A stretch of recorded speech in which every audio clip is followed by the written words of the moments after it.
unless your righteousness surpasses that of the scribes and the Pharisees, you can by no means enter into the kingdom of heaven.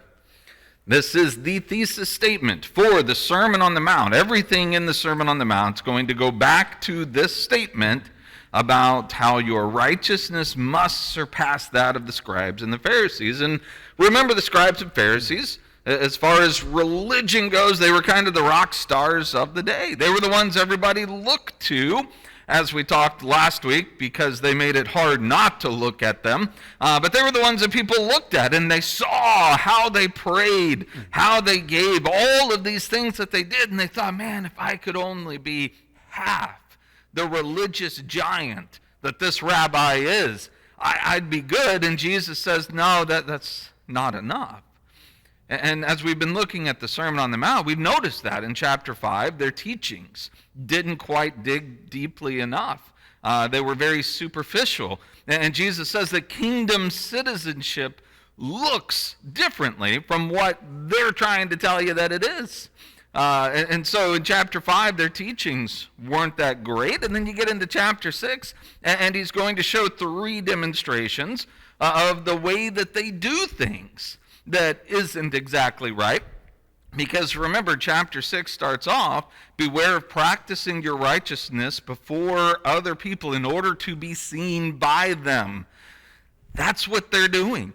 And 3 times he's going to have 3 different things that he's going to talk about that they do. And all 3 times he's going to call them hypocrites, actors, that they're on a stage and they're giving a performance before the audience. And who's the audience? Well, it's not God. The audience are all the people who are observing the things that they're doing. They're performing. They're giving a performance of people who love their neighbor as they love themselves by blowing the trumpet, whatever that looks like, before they give, so that everybody will see just how well they do that.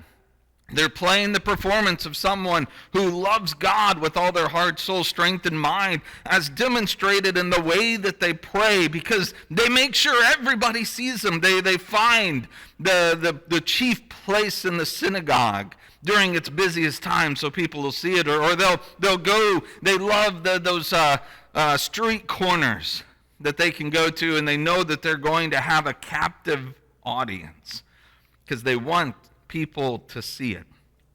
And this is what we're looking at so far. Jesus tells them, when you are seeking the reward of being seen by men, and then you are seen by men, and you're given the chief places at the banquets and in the synagogues, the respectable greetings in the marketplace, and being called rabbi, as we see in chapter 23, which remember is kind of the expounded passage from this section in Matthew chapter 6. When they receive all of that, the reward that they're seeking, and they get it, Jesus says, all right, they're done. There's no other reward that they're going to get from the Father because they've received what they were looking for. Now, we talked about the idea of when you pray and the statement that Jesus made last week, because he actually has a few things to talk about regarding prayer. We covered one of those, when you pray. He said, don't be like those hypocrites who find the chief places in the synagogues and they love the corners of the streets in order to pray standing there so everyone can see. He says, for you, go into an inner room, shut the door, and pray in secret. Which we talked about last week might be an allusion back to Isaiah chapter 26. And you go back to Isaiah chapter 26 and he talks about judgment that's coming upon even the righteous who are part of an unrighteous people. That may be what's going on here. But we ended our discussion in the middle of the section because Jesus has some more to say to them about how it is that they should act when you pray. Good morning. Boy, it's good to see everybody this morning. It's good to be here, isn't it? It's good to have this opportunity to come together, to see one another. Is anybody getting to the point where you're starting to take this for granted again? I hope not. I hope that we can continue to appreciate just how cool it is to actually be around each other, to see each other, to talk to each other. But also how cool it is to know that even though we're doing this, there are those unable to get out. There are those who can't be here with us, who are actually joining us right now online, whether they are joining in, watching the YouTube stream, or maybe even with Zoom. It's really cool that we have that ability to do so. And I know for most of the people who are joining in, even online, they wish they could be here with us in person. And we know that is the case for you who are joining, that you probably would rather be here than where you are. But it's just really neat that we are all able to be together and to join together in the Spirit before the throne of God. I really appreciate this group, this church here, the opportunity right now that you are giving to me to be a part of this, to sing these songs together, to have these prayers together. Kevin just really took us through so much of the cross aspect and the stuff going on around it to just get a better feel for what was taking place, what it is that was done to help us as we engage in the Lord's Supper together, to really appreciate it. And now to have this opportunity to open up the Word of God. I hope that we're going to be encouraged this morning. And we have those who are visiting. We're really glad that you're here. We appreciate that you have come to join and be with us. And I hope that we all will find encouragement as we continue to go through and look at the Sermon on the Mount, as we're really looking at a part 2 right now of when you pray. Now, just like last week, we don't need to really belabor this point. This is not an if you pray. He says when you pray. This is a moral imperative. This is something that is expected. It's anticipated. You will do this. And we talked about this to some degree, in some length last week. So I don't want to rehash all of that again. This is just a continued when you pray. If you didn't have the opportunity to go through that discussion last week, we do have a YouTube channel. And on that YouTube channel, we put our worship services and just even if you wanted just the sermon, we put those up on our YouTube channel. So if you wanted to go back and take a look at that, then sure, go for it. But I think that all of it boils down to this. If you are a Christian, this is a no-brainer. You're going to be praying. Of course, a Christian is going to pray. So understanding that a Christian will pray, let's take a look at now the second part of how Jesus says not to do it, which means this is how the actors are doing it. Those Pharisees who are coming out and they're playing the role, they're playing the part of someone who loves God with their whole heart, soul, strength, and mind, and they're standing there praying. Don't be like the actors, he says. This is how you should do it. He says don't be like them because he starts off by saying do not heap up empty phrases. The idea behind this, it's pretty self-explanatory. The idea of just using the same words over and over and over again. The King James puts this vain or empty repetition, which gets the idea. The same thing, the New American Standard, meaningless repetition. And I actually kind of like the way the NIV and the CSB use this. They use the word babble. And that kind of gets what this is. It's babbling. It's just kind of a repetition, the same word, phrase, just used over, meaningless, empty. That's kind of what's happening here. Jesus says, don't do this.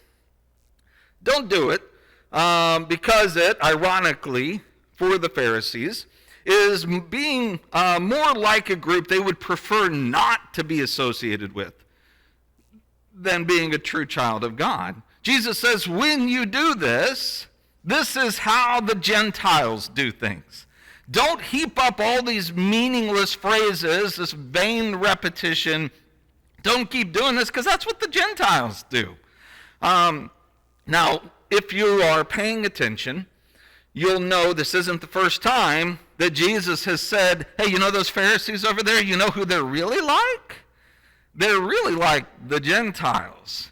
The ones that they would adamantly refuse and say, no, there's no way I could be like a Gentile. No, forget that.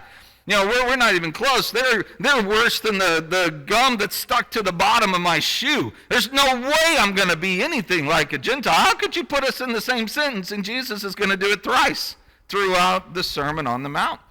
We already looked at one of them in Matthew chapter 5. Remember in verses 46 and 47 when he said, how did the Gentiles, how do they handle inviting other people? They only invite the people that they want to invite, the ones they like. They only love the lovable. But all the other ones out there that they don't like, they don't get invitations. That's how it works in the world. And he says, you know, that's the way the Pharisees act.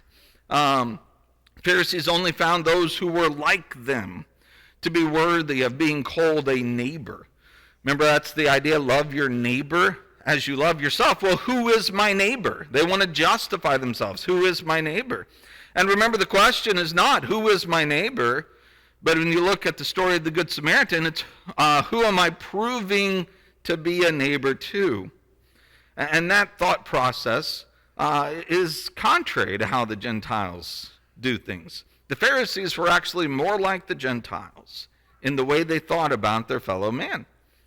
And so we see that there, and not only there, we're going to see another reference in verse 32, in chapter 6, in verse 32. But we're not going to look at that right now, because we'll look at that when we get there. And so there's going to be a third point of comparison coming up.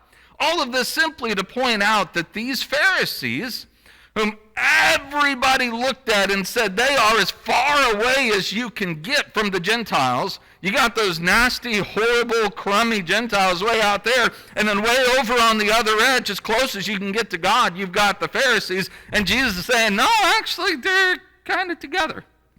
They're just alike in the way that they love God and in the way that they love their neighbor. And so when Jesus makes these comparisons, this isn't just kind of friendly banter. This isn't the Pharisees and the Gentiles being kind of closest. This isn't like, Beavers fans and Ducks fans and the way that they might rib each other or talk to each other or banter back and forth about the fact that the Beavers actually beat the Ducks this year or whatever the case might be. I might just leave this up here for you Ducks fans for a while. Just, no, we'll cut it. Okay. Yeah, that's playful. That's fun. You're not going to have any relationships that are going to be torn because of this. Not so. There is no relationship at all between the Pharisees and the Gentiles, and yet Jesus says they're actually quite a lot alike. And he says this is how the Gentiles pray. They babble. And it's hard not to look at this and make a comparison to the pagan prophets in the days of Elijah the prophet and his victory at Mount Carmel. And yes, Elijah was alive roughly 850 to 900 years, probably before Jesus is saying this. So it may not be the best comparison. This isn't Jesus in his day saying this is how the prophets do it. But just go back and look at what they're doing, and it really fits the idea. Gives us a good picture. Remember, on that day, the prophets of Baal, they prayed continually. Before at least noon. Noon was the first time that Elijah, popped up and started making fun of them. So it was at least before noon, and they prayed all day long until the evening sacrifice. This wasn't just, they gave it 20 minutes, they gave it their best, and it was done. They went all day long. The same prayers, repetition, over and over. They started cutting themselves so that they could get the attention of their God who never answered. It was futile. It was empty. It was meaningless repetition. It was babbling all day long, and it was ineffective. They prayed a lot. They prayed many words, but it amounted to nothing. When you compare it especially to Elijah's prayer where he said, all right, guys, you've had long enough. Sit down, let me do this. It took more time to douse everything with water than it did for him to say the prayer and have it all taken away. You see a very stark contrast between the prayers, the meaningless babble repetition of the prophets of Baal and Elijah. See, this is a pagan concept, and you think about it, it kind of has to be a pagan concept about the idea of just repeating and repeating and repeating. Consider this, is a pagan god going to answer their prayer? Can they actually say something to this pagan god and have it come to fruition because this pagan god has stepped in and caused it? No, not at all.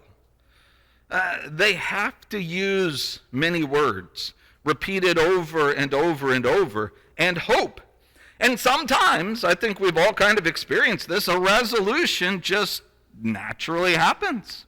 You know, I tell Julia sometimes, if you ignore a problem long enough, it'll just take care of itself, right? And sometimes it does. That's the annoying part of making a statement like that as a joke, because when it does take care of itself, you're like, hey, I was right. You see, we ignored it and it happened. Well, what if you don't ignore it long enough, but you keep praying and praying and praying and praying to a false god? And what if eventually the problem resolves itself, which could be what happens, and then you attribute it in some way? You're never going to have a single prayer given to a false god that immediately is going to provide some kind of result, some kind of relief, because that false god cannot intervene in that way. That false god does not exist in such a way. So you have to have meaningless repetition over, and over again. And then when the resolution comes out, you can say, see, it's because I gave this prayer for days or weeks or months, and then finally it came to fruition. Incidentally, I think we need to take a hard look at our thoughts of our own prayers sometimes in this regard as well, to what we look at or what we think of as answered or unanswered prayers, and attribute things to God, good or bad, often bad things that might get attributed to God that may not be fairly attributed to him. That's another discussion. What this does, though, is it promotes this idea that if you just pray enough, and you have enough people doing it, and you repeat it over and over and over again, eventually the gods are going to get annoyed. They're finally going to give in. They're finally going to perform. They think that they will be heard for the many words that they're offering. Now, we start off right here with a pronoun, and pronouns sometimes are a little bit difficult because you have to know who is the antecedent. Who is this? Who is the they? You know, when you're talking to someone, you know what they say, right? And your immediate question is, who is they? Who is doing the saying here? That's an important thing to ask. They think they will be heard for their many words. Who? We have two different options that Jesus has given so far, right? The first one, the Gentiles. He says, don't be like them, because they pray like these Gentiles who think they will be heard for their many words. I think really, just structurally, this is probably the proper antecedent here. Jesus is talking about Gentiles, and the Gentiles give in to babbling, meaningless repetition. And he says that they think, the Gentiles, when they pray, they think that they're going to be heard because the Gentiles are offering many, many, many, many, many different prayers. That if they give enough words, they'll be heard.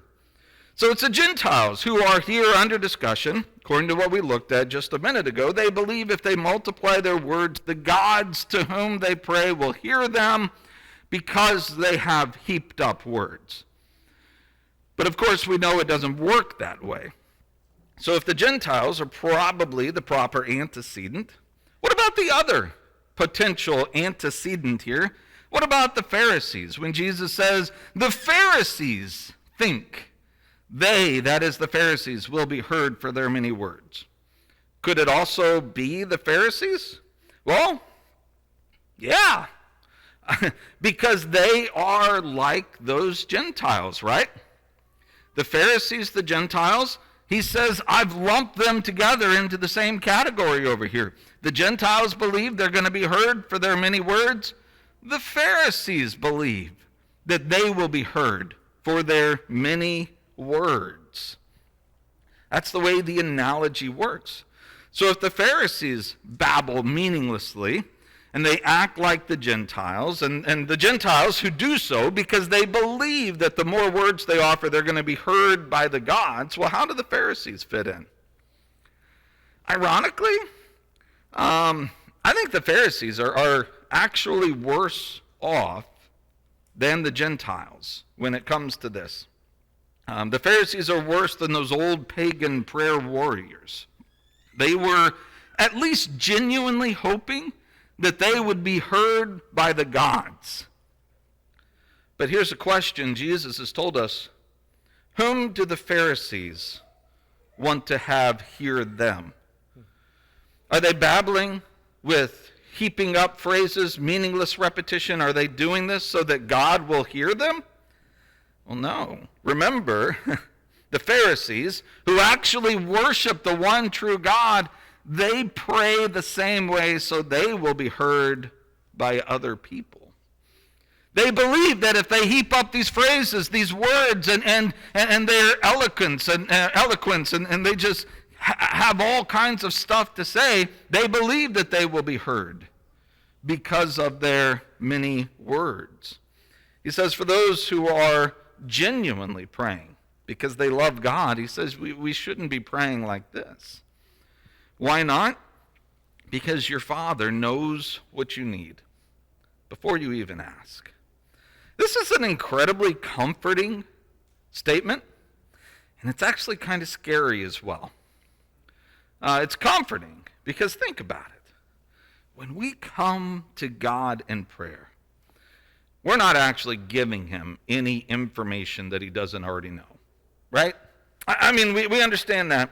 For those of you who heard about Dave Runner and the accident when he'd been hit by a car, I would imagine probably more than a few of us immediately went to God in prayer over this situation. Immediately began offering a prayer concerning this, and it's not as if God was sitting up on his throne unaware of what was going on, playing solitaire on his computer or something like that, and suddenly his prayer phone started ringing, and he goes, oh, I wonder what that is, picked it up. He goes, oh, Dave Runner got hit by a car. Okay, well, I guess, it doesn't work that way. God already knows what's happening on. He already knew. He knew about it before any of us knew about it in some way that I can't describe or comprehend. God knew about it before it ever even happened. Folks, we're not able to sneak anything in on God. He knows what's on your heart.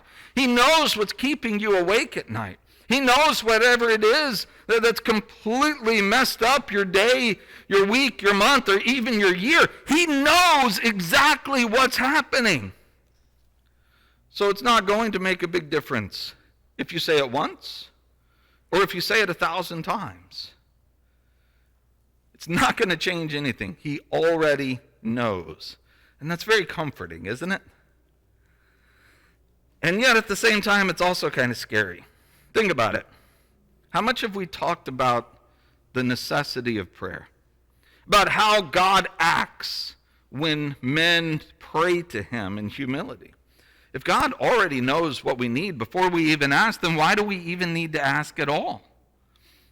That's a question that should be popping up in our minds. Why does God require the effective prayer of a righteous man? Why did Elijah have to actually pray to God for the rain to come? And this takes us to what I think is one of the biggest takeaways from this verse.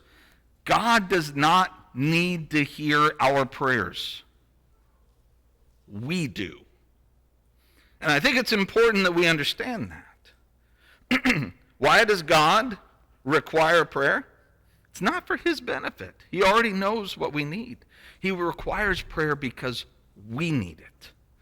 We need to voice it. We need to say it. We need to own it. This is a matter of recognition on our parts. When Paul says in Philippians chapter 4, be anxious for nothing, but in everything, by prayer and supplication, with thanksgiving, let your requests be made known to God. He says, don't be anxious about anything. Instead, pray. And when you've prayed, then the peace of God that goes beyond all comprehension will guard your hearts and your minds in Christ Jesus. If we are to experience that peace that passes understanding, we can only attain that if we first acknowledge that God's the one in control of it now. Until we've taken it to him. We need to come in humility before God and acknowledge before him, God, this is something I can't handle.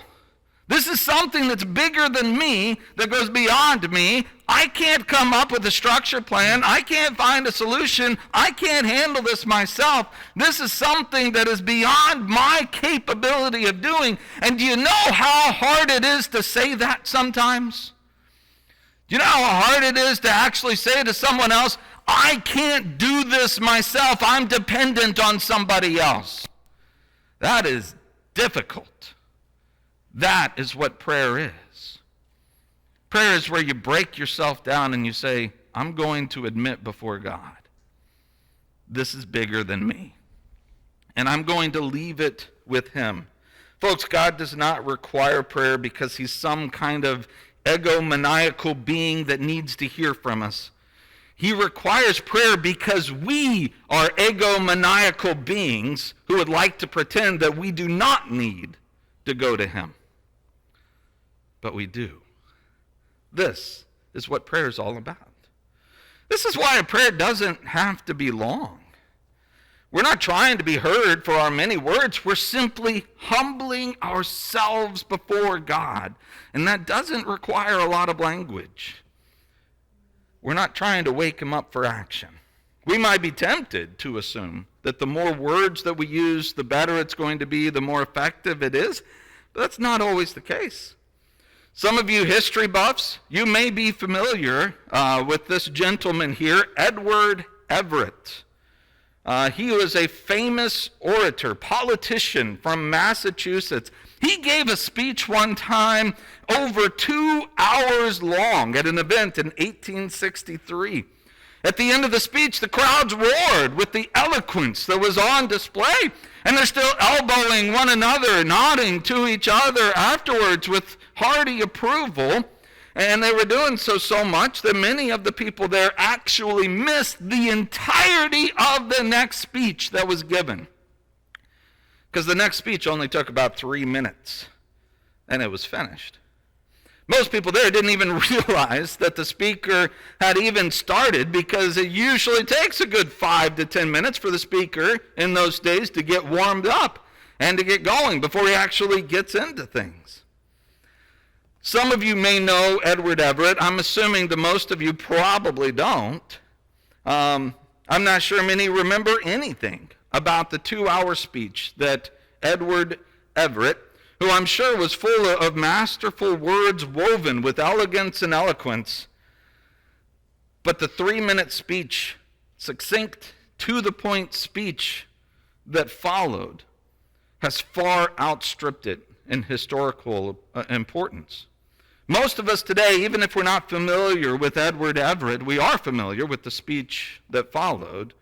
We've heard of the Gettysburg Address, where Abraham Lincoln took 3 minutes to deliver one of the most powerful speeches in our nation's history. Being lengthy and full of words does not necessarily make it great. Sometimes brevity drives the point home even better. I know sometimes You all wish your preacher knew that, didn't you? Right?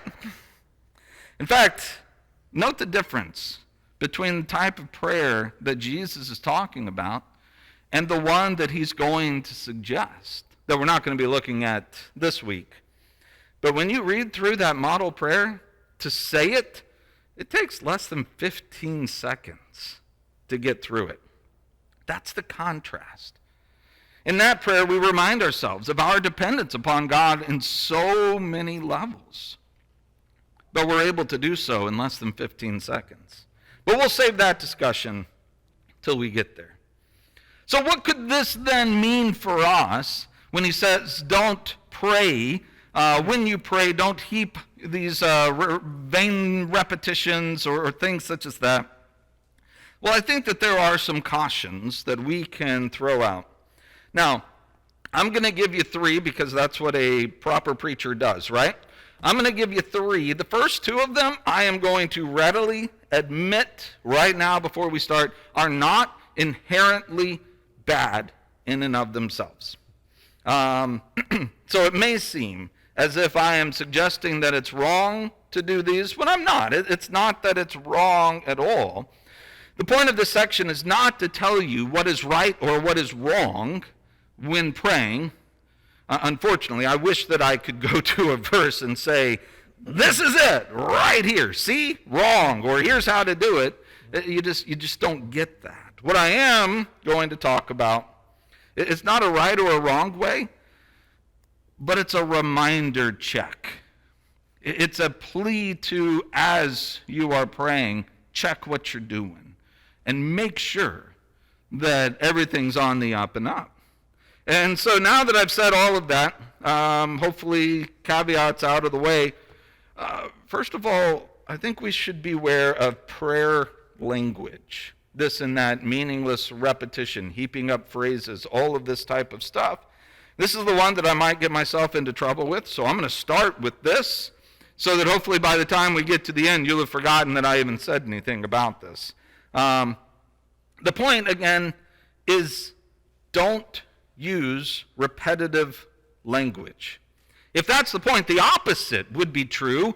Use genuine, heartfelt language. Instead of just a rote repetition that it seems the Pharisees were doing to be heard by their many words heaping up phrases, he says instead, make it heartfelt, make it genuine, that truly reflects what we're doing, communicating with God. There are 3 areas, I think, of prayer language that I want to look at, again, which may not be wrong in and of themselves. The question, though, is, are they right? I'm not going to spend much time on them, but the point is for you to ask yourself, while we're looking at these kinds of types of prayer language, if we are being as effective in our prayer as we can be, or if we're creating something else. And this really, by the way, is the stuff that I would use when talking to a group of men, especially particularly young men who are going to be getting into leading public prayer and things, saying, hey, let's look at what we're doing. Let's make sure we're doing it right. So this is more taken from instructional type of stuff, and I'm bringing it into the sermon, which is a different thing we're doing, but I think it is at least helpful. First of all, I would say beware of name or request repetition. Here's an interesting meme that I found that kind of illustrates this.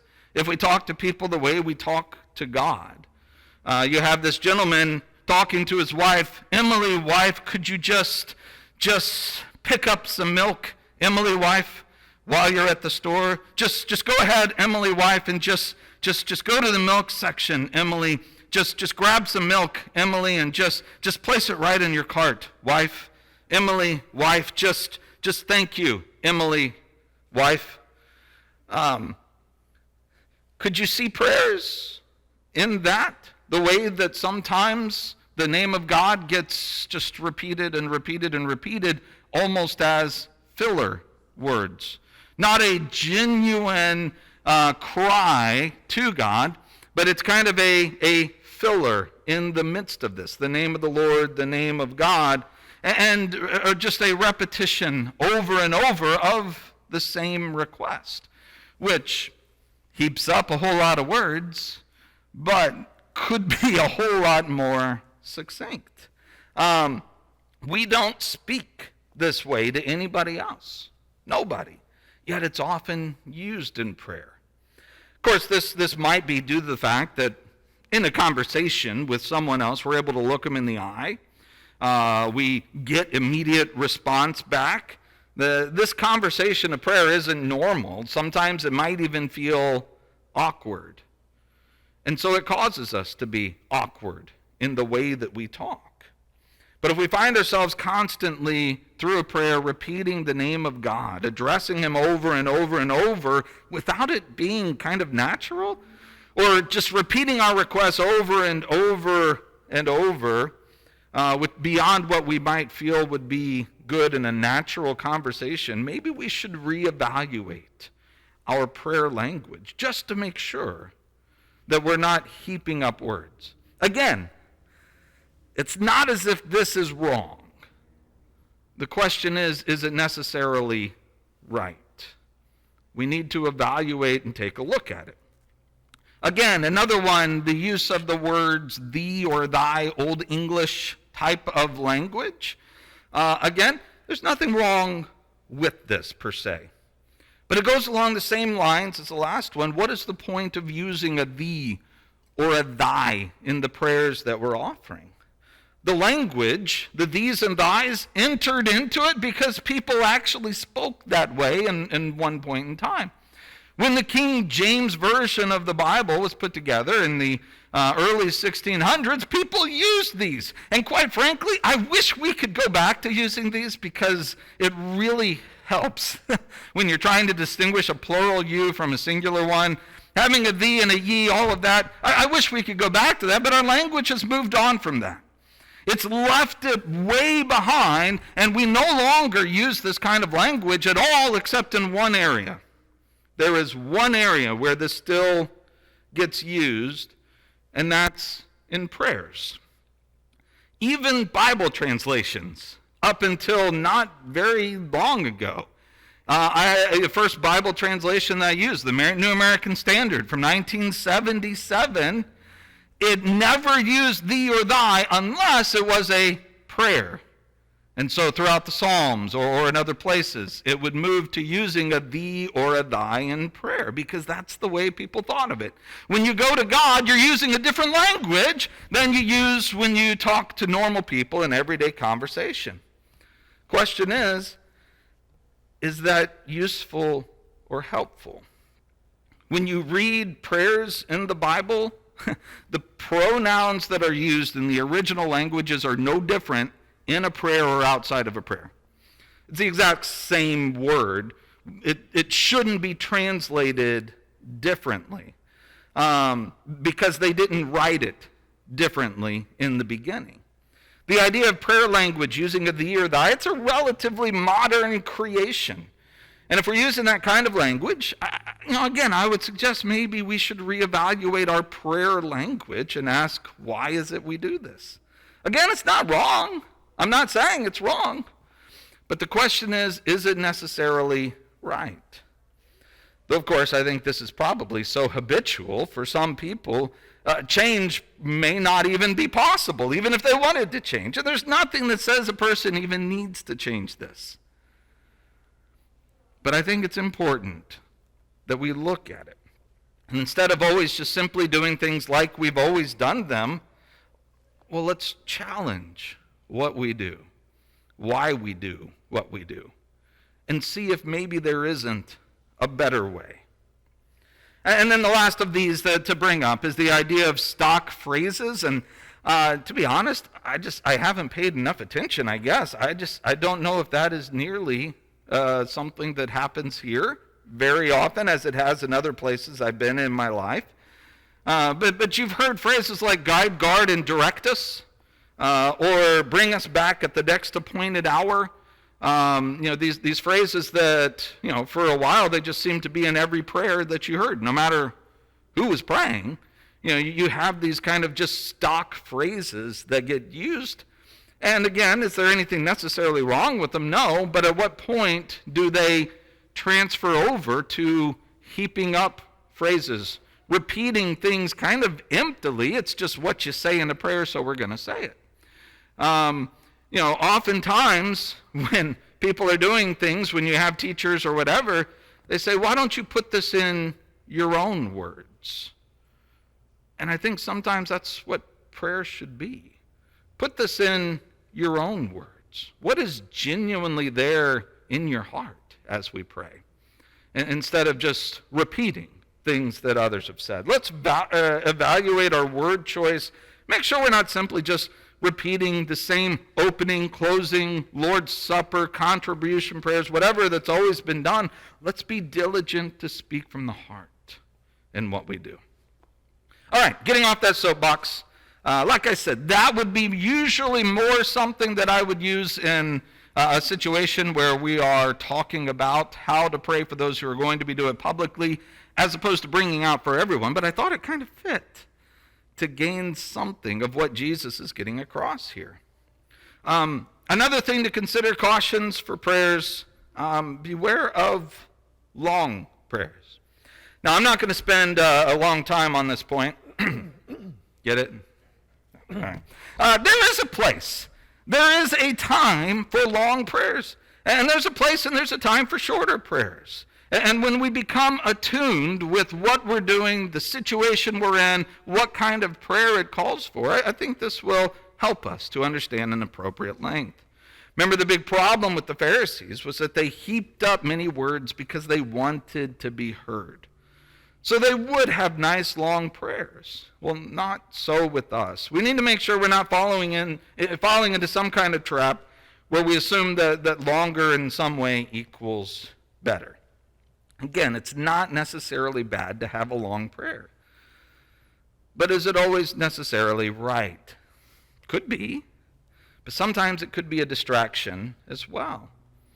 Especially if there is a danger of doing it to be heard by others. Folks, this is a real problem. The first two, take it or leave it, just say, well, that's just Chris getting up on a soapbox, so whatever, and discard it, whatever the case. This one, you can't discard. This one is really vitally important. This is the real problem. The last two, we could have simply, chalked up to me just saying things, and they may not even require any kind of change at all. Anybody can continue to do what they do, ignoring what I've had to say about those last two issues. Everything's going to be fine. But a prayer that is given for the purpose of others hearing it is exactly what Jesus is warning against. And if an individual feels this big head syndrome kind of a problem, if he's doing it because he knows that people are listening and he wants to impress them, well, it'd probably be a good idea for this guy to simply step away from public prayer altogether until he's matured a little bit.